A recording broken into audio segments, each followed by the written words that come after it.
mean, I love the structure of your new book. It's very easy to follow. Oh, good. I have to say, I really enjoyed listening to you reading it.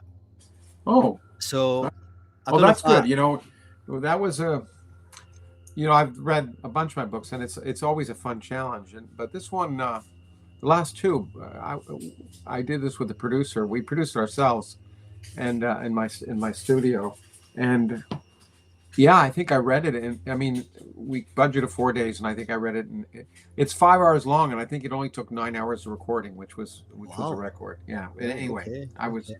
went really well. So can I just start by asking a Yeah. very simple question? I Sure. mean, what was the motivation behind the book? And I'll just flash up there's the There it is. name of the Okay. book. Well, Yeah. oh, that's nice. The motivation was, well, I should say that actually the book was suggested by my British publisher Was as a it? possibility in a different context, but they wanted sort of unanswered questions about the universe, and they had the idea of like 25 unanswered questions, and I began to think about it, Hmm. and I just thought I really liked it because I thought it would be a nice complement to the books my sort of oeuvre of science books. The Universe of Nothing talked about something at the forefront of cosmology, the greatest story we're told so far. After that, about our fundamental understanding of sort of the smallest scale structures in the world, Hmm. and I thought the idea of having done that, talking about more generally the open questions in science would be a great hook, partly because that's what motivated me as a young person. First realizing, in particular, as I said in the end of the book, first realizing that physics hadn't all been done and Yeah. there was something left to do, was really an awakening for me. Hey, maybe this is an invitation. Maybe one day I can do something Yes. like that, and I wanted to return the favor. And it Mhm. was only after thinking about it as well, when as with all my books, I didn't quite know what the structure would be, but um, and it evolves. And finally, I decided that these 5 sections would do it, which encompass space, time, space, matter, life, and consciousness, would really hit the major open questions in science. But the interesting thing is, they're the same questions that people have who aren't scientists. Yes. It's kind of interesting that the forefront of science is addressing questions that are the same ones everyone has, whether they're a scientist or not. And I Yes. thought it'd be a nice hook because of that, an opportunity for me to take people up to. Obviously, if I'm talking about the mysteries, I have to take people up to the edge. As Yes. that's why the American version is called the edge of science, edge of knowledge. It gives me an opportunity to bring people up to date with where we're at, and also, I in 1930, actually, someone, uh, Sir James Jeans, who was actually really influential for me. I read a book by him called Physics and Philosophy when I was in high school, which really confirmed my interest in physics. He Hmm. wrote a book called, I think, The Mysterious Universe, which was a big hit in England. And my British publisher asked me to look at that, and it was just nice because it's now very quaint. Yes. And I love the idea of writing a book which 100 or almost 100 years from now, or maybe 50 years from now, will seem quaint. I certainly hope it seems quaint, even Yes. 25 years from now. That'd be nice. The chapter on there was a really, I mean, you made me giggle because the chapter on life, when I was studying biology in Edinburgh, obviously life is the one of the key challenges to any young biologist is trying to understand life. And I swear to you, we used to sit in Edinburgh pubs and student unions arguing about whether a crystal was alive or, all Yeah. these fire that I know you talk about in the book. So I was particularly drawn to that, but that's my bias. I mean, what one of the 5 do you think is the most interesting to you? Or I hate I know those kind that's of hard. questions It's because picking one of your only children. people always ask me what's the most X, Yeah, whatever it is, and I tend just not to think hierarchically about things.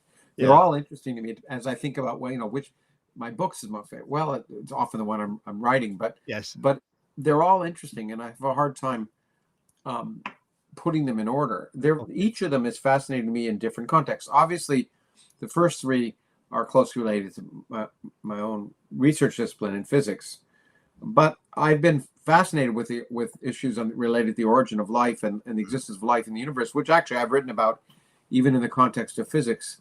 And so, and I've run meetings on the origin of life, and that subject. What I find so fascinating about that is I actually think that's the one area where it's quite likely in the next decade or two, a lot of those questions will be resolved. Of all the major issues that I talk about and uncertainties, I think origins of life and the existence of life elsewhere in the universe are areas where, because of new tools and because that's what drives science, is new empirical tools, will be resolved. So I found that incredibly exciting. Consciousness is interesting because it's an area I've kind of, although I've run some meetings on AI, I've kind of avoided it because I've been very skeptical. As I think I said in the book, a good friend of mine, maybe I didn't, but a good friend of mine, she reads every book on consciousness, and every week she used to tell me about a new book on consciousness and how it was revolutionizing everything. And that's when the statement that someone else had told me, which was, you can tell how much is known about a subject by how many books are written about it. The more books, the less is known. Anyway, it was a real good chance for me to motivate me to study something I wouldn't have followed up on. I have friends who were neuroscientists, and I've talked to them before, and some very eminent neuroscientists and philosophers of science, and from people from Noam Chomsky to Steve Pinker and others, and in that area, and then others I've interviewed for my podcast as well. So when I write a book, it's a good chance for me to do something I wouldn't have the discipline to do otherwise. And I try in every book I write to do some new things, because otherwise you tend to write the same book over and over again. And this is my 12th book. And I must say, the other reason I should have answered your other question as well is that I thought this would be a good sort of ultimate science book. It would take me, what could I do after this? Because I'm thinking that this may be my last science book. And so I thought this would be a good way to sort of bow out. We'll see. But I think this is sort of the ultimate book in my mind. So now that the people that are listening to this in the UK are on the floor, what will the next book be then? What are you thinking about? Well, is that a secret? Well, is that a secret? Well, I am going to. I'm not sure if it'll be my next book. I thought it would be, but I'm not sure now. I've been preparing for 50 years. Believe it or not, it's totally different. It's I took a year off 50 years ago to do research on Canadian history. On an episode in the 1930s in the Communist Party in Canada, and I got access to archival material that was restricted. And I have thousands. I amassed after a year of several thousand pages, documents and notes, and I put it aside because I had other things to do. And I promised myself I would write that book. And now that I moved back to Canada, and I've finally unpacked all my Canadian history books, I thought I would devote time. So it may be this book on the social history of Canada in the Depression era, and so totally different. And it'll be for a late history teacher of mine who died, and I promised him he was the one who motivated me to first do it. And as I said, I took a year off and had an amazing experience at the archives again, and discovered some things that will actually, I think, cause some quite newsworthy things when people discover what happened at that time.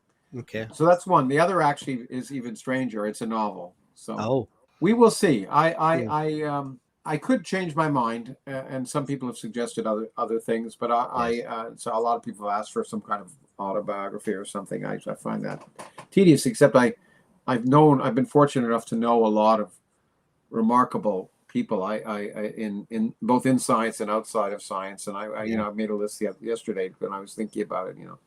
I guess there are 40 Nobel laureates, but then besides that, I mean, in other areas, and so it might be nice to talk about my experiences with my very fortunate opportunity to span science and, in some sense, other aspects of culture. But we'll see. We'll see what strikes my fancy. And but I just think maybe it's harder to get attention for my science books now. And I thought, well, maybe I've had a whole bunch of bestsellers, but maybe now it's best time to move on to something else. Yeah, understood. I think the natural resistance to autobiography and memoir is interesting, but I mean, I guess, well, your colleague Richard Dawkins, when he wrote his substantial, they were terrific because he went into, as his mind does, he very detailed at the beginning of how he got into being a scientist, and And there's one thing that came up, and I didn't plan to ask you about this, but you've kind of mentioned it, and it's very much in line with some of the thinking I've had. I became obsessive about science because of a mentor. It was a professor of pathology called Professor Dougal Gardner, who died at 96, just a couple of years ago. And I wonder if do you think there's enough of those types out there today to inspire young people to go into the scientific disciplines? Well, I don't know if there are enough. It's one of the reasons I write my books, right? And I've been pleased. I'm old enough. Yeah. We talked about the physics of Star Trek, which came out sort of 30 years ago or Yes. more. I'm now old enough, and I really realize how old I am when I have people write me and say, "I read your book as a child, and now I'm a scientist." And Yeah. you know, it's wonderful. It's a wonderful thing to be.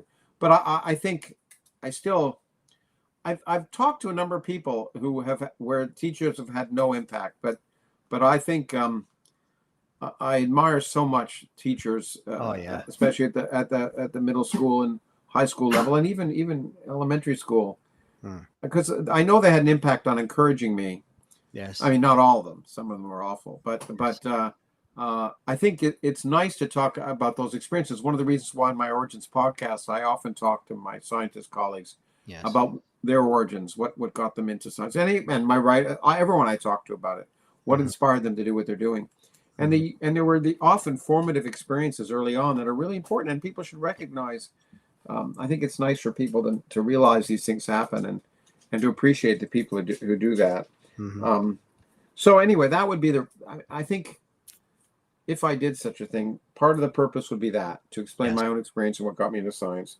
It just seems so solipsistic to write an autobiography. But the other one is just because I've been so fortunate to get to know a lot of people that people I'm sure are fascinated about, and that span a remarkable variety of areas of human intellectual activity, and that may be interesting. I was going to wait till they're all gone, but maybe I won't be around. So I don't know. You don't want to do that. Did your Origins? I mean, I love the Origins podcast for a number of reasons. One, that it's not short. Yeah. It's sometimes very long. Yeah. But I also love the fact that you have such a broad breadth of characters on there. I'm lucky that I'm really lucky when I look at the people who've agreed to do it and the people I know. Yeah, and the length is, I think, important. Some people are daunted by it, but I think I try and do a deep dive and I try and do my homework. Yes. I often find, in fact, 80% of the time, I find that I have 20 pages of notes and we've gone through 3. Yeah. But by the time a 3-hour podcast is done, so anyway. But that's the way it should be. We should be asking questions, shouldn't we?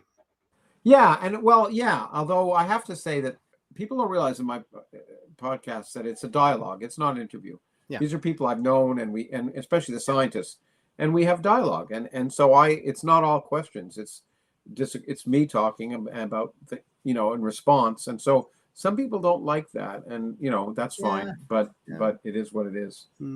I especially enjoyed the recent one with the poetry slant. With Douglas Murray.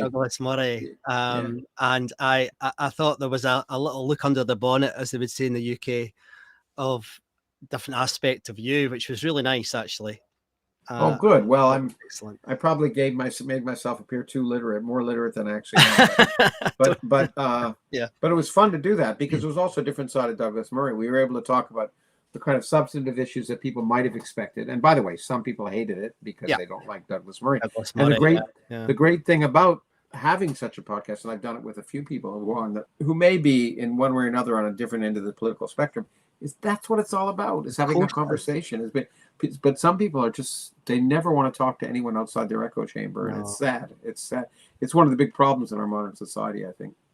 Just today, my second son, he's 13 years old, and he went into school today, and we don't need to talk about the subject, but he had an opinion about something, and he was told by a tearful respondent that he had no right to say that, and he was wrong and should not say it ever again. That's the sort of thing that's happening more and more, and it worries me deeply. I mean, it really does. And he doesn't know how to deal with it. I mean, I don't think most adults know how to deal with it. Yeah. Well, it happens to me. I have a daughter and a stepdaughter much younger, and it's amazing to see how Well, just to see what's going, how people respond and say, well, you really shouldn't bring that up or talk Yeah. about it or something. And it's like, whoa, you Yes. know, and it's like, anything should be game to ask questions Of about and talk course. about. Yeah, Of it's course. Of really, course. yeah.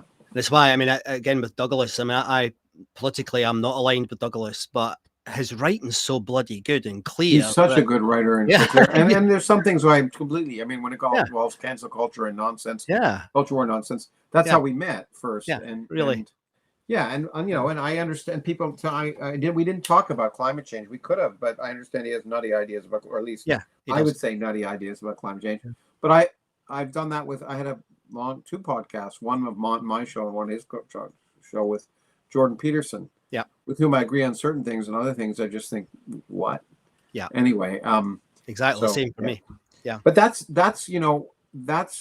at the last chapter to get back to my book. Mm. Although I'm happy to, I'm not trying to sell books, so it doesn't matter. Which then later on turned into an op-ed piece. I talked about the importance of something I began at the beginning of the book, saying I don't know, Yeah, which is so important. It's so so essential to important. science. Yeah, But in the end of the book, I point out how it's really essential in all of human activity, and it's really, I think, the biggest antidote to the culture wars is people being willing to say I don't know, absolutely. rather than yes, there is systemic racism in academia. Well, okay, how do you know that? Or Yeah, yes, there are more than two sexes. Wow. And at least being willing to have that conversation instead of being dogmatic about it and yes, being potentially changing your mind. yes, And so I think the fact that science is built on that dialectic, that the fact yeah, that it really is built on challenging ideas and being yeah. willing to discuss them in an open debate and ultimately change your mind, which is Hmm. what science is all about, is a wonderful tool that would be so much that would really help the rest of society. And this is Toward the end where, of the book, yeah, yeah. absolutely. And this is where, I mean, I'm a big, when I was studying, I was a huge influenced by E.O. Wilson's work. Yeah. And he used to talk about, the word consilience, where, you bring different Uh-huh. paths together. And I often speak about this to people in the context of business, Lawrence, because I say to them, there's almost like, if someone is certain, that's a negative for me. You're allowed to be certain between the ages of 15 and 21, Yeah. because they always are.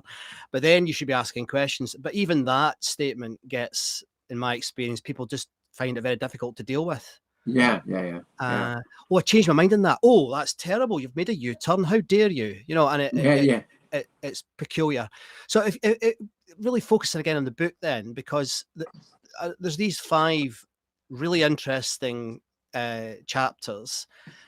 Of those, and again, I think it's maybe similar to earlier, but if you're thinking about out with the scientific community, what would you encourage people to just dip their toe in these 5 areas, or these 5 domains? If like, it's a huge area. You've said, Yeah, they are huge areas, and you yeah, can't really cover all of them no, in detail. But I mean, I think. Oh, sorry, I have to say my daughter just texted me something, and right. uh, sorry, I always take texts from my daughter. That's a dad's job. Yeah, yeah. Um, but she's in Disney World, which is where she used Oh, to love to go when she was a kid, and so she's back, lovely. and she had to tell me. But anyway, I think to reflect, the good thing about, I also try in my books, I should say, to not be sequential in the sense that if you get lost here, the rest of the book is gone. And so each of those, there is some continuity and spillover, and I try and show that continuity Hmm. in the book. But each of them are somewhat separate sections. So, each of them relates to questions that people may relate to. And I think time is, the reason I started with Brilliant. time and in some sense ended with consciousness is not just that I was moving up. And ultimately, I think consciousness is frankly the most complex problem of all, in spite of how, what quantum gravity may sound like it's complicated. I often used to say on stage, and people would think I was joking, that I'm a physicist because it's easy. Yes. But it is compared to, neuroscience in many ways, Yeah. because you can do more experiments. But time and consciousness are the most personal aspects of our experience of the world. Hmm. And so I like that arc of starting with time, because there's nothing more personal than time. And the notion that, time is subjective is so amazing. And then of course everyone has questions about, well, how did the universe begin? Was there time before the Yeah. universe? But more interestingly, I think people are interested in time travel and whether we can go back, and in particular because modern science has invited that interest, because the minute you have general relativity, space and time are on exactly the same footing. They're tied together, linked, and one person's space is another person's time. Time, both of them depend on the observer and their relative states of motion and within a gravitational field. And immediately that question arises: well, if you can do a circle in space, why can you not do a circle in time? Mm-hmm. And it's a fascinating question, and which we still don't know the answer to as I try and describe it. And of course, the future universe. So time, I think, is accessible, even though some of the concepts are mind-boggling. Mm-hmm. It also allowed me to give some interesting history that I love to give history, as I mentioned in my book. I like history in general. Absolutely. And there's some history of science in there that's fun about related to black holes. Mm-hmm. The matter section, I mean, space, the existence of other universes, multiverses, allowed me to not just talk about how amazing it is, how our picture of the universe on the larger scales has changed, but how we might turn metaphysics into physics, which I think is kind of neat. It's not just all pure speculation, and it also allows me to correct a bunch of misunderstandings about the role and nature of a multiverse, and then matter. What I've always wanted to do is write a little bit more about quantum mechanics, because it's so misunderstood, and abused, even I think by science writers, by scientists. And so I was able to regurgitate an argument from a mentor, if you wish, a friend, but who was certainly, when I was at Harvard, the most intelligent of the smartest of my colleagues. And that was saying a lot, because 3 of them had won, actually 7 of them had won the Nobel Prize. Right. But Sidney hadn't. Although he could have if he put his name on the paper with one of his students who later won the Nobel Prize. But Sidney Coleman gave a great talk called Quantum Mechanics in Your Face. It really presents the challenges. And anyway, so it gave me a chance to do that. Yeah. And then life, as I say, I think people, well, obviously with the Hubble space, with the James Webb Space Telescope and what's going on, I mean, it's every day people are looking at habitable planets, but or signal searching for signs in an atmosphere of biosignatures. Yes. And it's also a field that's evolving so fast, especially because there's also another aspect of total misunderstanding, which, as a person with a biological background, you probably appreciate. But with Darwin and with evolution, it resolved this problem on the Earth. The Earth looked like it was specially designed for life. Yeah. When in fact you understand that life arose because it could. Yes. And it looks like the environment is designed for life, but life in fact evolved to fit the environment in which it could fit. Yeah. But somehow in a cosmic sense, people don't the same arguments are coming up. The universe is fine-tuned for life, when you realize, well, no, it's we arose in our universe because we could. So it gave me a chance to talk about that. And then of course consciousness gave me a chance to talk about some reflections on AI that I think are, well, different than what people often hear in the horror stories and nightmare scenarios that people are developing. Anyway, that's my little sort of brief overview. That's good. Have you tried have you played about with ChatGPT 4 yet? You had a go? I played it about, and I wrote a piece because I was so disappointed early on, and I'm sure it's evolved. But in fact, I know it is, and people have told me what they use it for, and has a lot of great uses. But I was worried that it was becoming kind of woke when I asked it certain questions, and that's inevitable, I guess, that the biases of the programmers come in. But but it's evolving, and it's particularly useful. A friend of mine says he uses it a lot for having it write code for him, and that's probably a great thing for it to do. And so I think it's fascinating, and we'll see what happens. But I did sign into that big long letter about holding off, but mostly because I was worried about this issue of of biases in the current incarnation, not so much about the end of life and the world in next year, because ChatGPT might be able to beat humans at something.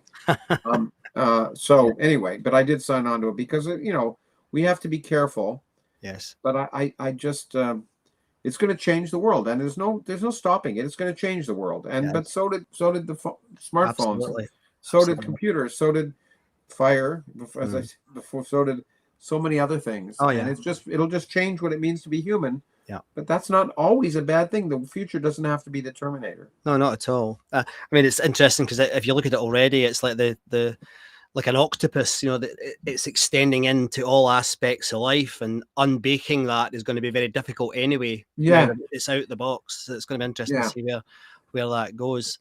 So I guess penultimately, really, given the topics you covered in the book, as we've discussed, is there anything there that you think, because it's relating to the pandemic and to climate change, the big sort of meta issues, the existential crises everyone's talking about?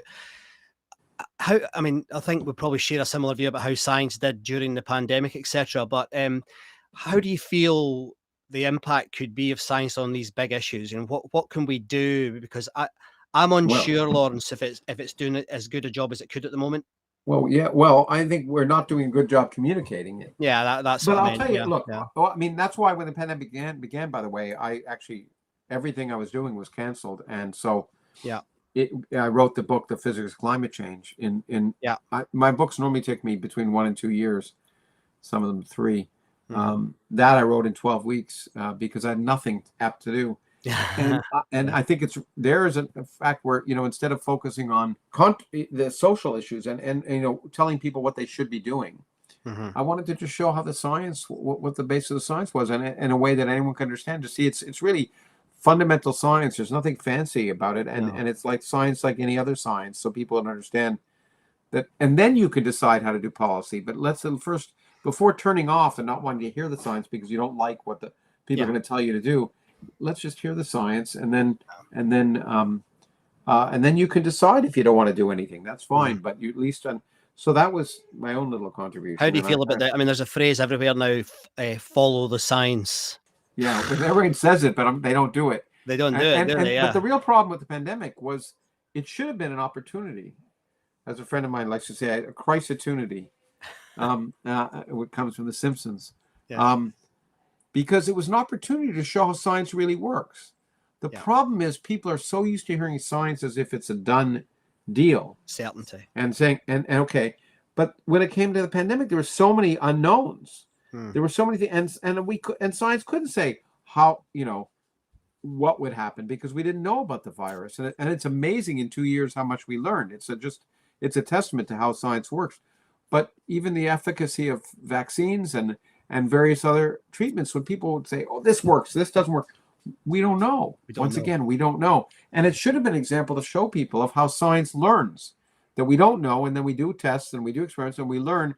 And sure, we can't solve the problem right away, but by the end, we have science has saved a lot of lives. Absolutely. So it was a missed opportunity, I think. Instead, people would say, you know, follow the science when they really didn't know what the science was. And I was disappointed in some of the scientific figures, in particular, Anthony Fauci in the U.S. Working for that idiot that he worked for. Anyway.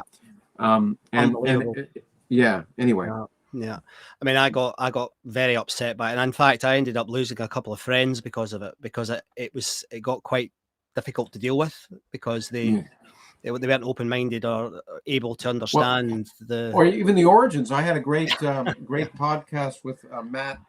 What's his name now? British scientist, writer, and Lord. He wrote a great book about arguing it with a really objective way, but making it strongly suggestive that the virus potentially arose from a leak in Wuhan. And you couldn't talk about that for a while. But it should have been. Those are the kind of things. Everything should be open to question. And it was sort of sad when people view it as a political issue, or you're not allowed to say it because it might reflect badly on our political relations with China or something. Yeah, nonsense. And that was what's Matt's name? I feel really bad now. But anyway, he's a well-known. Okay, I'll put it over as a. He's written about genetics and all sorts of other things. But anyway, don't worry. I actually can hear it in my ears right now, but I can't remember his name either. Yeah, I know. Yeah. Can I, for the last few minutes, just be slightly self-indulgent? I want some advice off of you. Okay, sure. I think I said in one of our emails that I'm writing a book with my friend Ewan just now. It's I've written a book before, so I'm familiar with the process, if you like. But it's a science fiction book, Lawrence. It's a science fiction, you say? It's science fiction, yes. Yeah, okay. And it's an anthology of stories about basically what I've done. I mentioned him earlier. I've taken E.O. Wilson's idea of half Earth and I'm calling it the Half Chronicles, and it's all about maybe the year 3200, looking back on what's happened, because in Half Earth, Edward suggested that we should give over half of the Earth to nature and have the other half of Earth to human beings. And I'm trying to explore things like, you know, nanofabrication and all these things that are buzz things at the moment. I don't want to end up like a nonsense science fiction writer. I mean, I know a lot of it is nonsense because you try your best and you can't get it right, and I don't believe in prediction anyway. What advice would you give to a virgin science fiction writer as a scientist? Everyone asks me about science fiction, especially after the physics of Star Trek. I appeared on shows with a lot of science fiction writers and learned a lot over those years. The thing I would say, the advice that science fiction writers have given me, is that the science is not a key part of science fiction. It's a story. If you have a good story, then it's okay if you're required to suspend disbelief. You don't want to go so far away from the science that it becomes ridiculous. And there are a few science fiction stories like Interstellar that did that for me. It was just so stupid. But as long as you make it plausible and build on what we know and make it plausible and embedded in a compelling story, that's what really matters. It's the fiction that's the most important part about science fiction. The science allows you to take the story places you might not otherwise do by imagining. And as Stephen Hawking said in the foreword of my book, The Physics of Star Trek, it inspires, both science and science fiction inspire the human imagination, and that's great. Science, I think, does it better than science fiction, and so using it as a springboard to get people to think and don't abuse the existing science too much, and then write a good story. That's my advice too. Lawrence, if people want to read, I've got a little kicker here with your website address. Is there anybody else that you would like people to follow or have a look at your work? Or? Well, I guess there's lawrencemkrauss.com. There's our Substack site, which I write in, which is I think it's Lawrence Krauss.substack.com, and there we have if you subscribe, you can see our podcast without ads, but also it's a lot of the writing that I do and ideas I have there. And so those are two things. And then of course the Origins Project Foundation, which I run. So originsproject.org, which has our podcasts on it and our trips that we do and our lectures and other things. So I certainly encourage people to go to those three places. I noticed this morning that one of your lectures in the UK has just been released, that you did recently about your... Yeah, it's an event I did in London with the Origins Foundation. Did it along with, actually in combination with Atheist UK, but it was called Changing Minds and Changing Times, and I wanted to focus not on atheism, but just this is science. And so it was a chance for me. The first time I talked about the new book, and there were a number of other scientists, and then they given a prize to an award to Richard Dawkins, and he and I got to sit down again, which we've done many times. Lovely. And it was lovely again. It was a great chance. So we've released the video of my lecture, which was a short lecture, and shorter than I would give if I were doing the whole thing. And then there will be a video coming up that we'll release at some time of my dialogue with Richard. Fantastic. That'll come up. Lawrence, it's been an absolute pleasure to spend some time with you. I feel really lucky to have done it. So thank you, sir. I really do appreciate you coming on. Well, thanks. It was a pleasure. I hope we covered some of the things you wanted. It was a fun conversation. I'm happy to have done it, and I'm glad it went where it did. So thank you very much. Yeah, good luck with things, and of course let me know when it appears, and I'll try and promote it. Fine. It'll be in the next week or so. We should get it done quite quickly. I normally just give it a little edit and then get it out to the world. So okay. Thank you ever so much. Okay, you take care. Bye-bye. And of course, I could listen to the Scottish accent forever. So well, you can listen. I hope you understood it, Lawrence. Yeah. No, there was one half Earth. I have to say, it took me a while, but anyway. Okay. Did it? Oh dear. Yeah, okay. See, I've coped reasonably well with your accent as well. So okay, thank you very much. Yeah. Okay. It's not always easy, but I've managed. Yeah, but exactly. And I also speak fast. Okay, take care. All the best. Bye-bye now. Bye. Bye.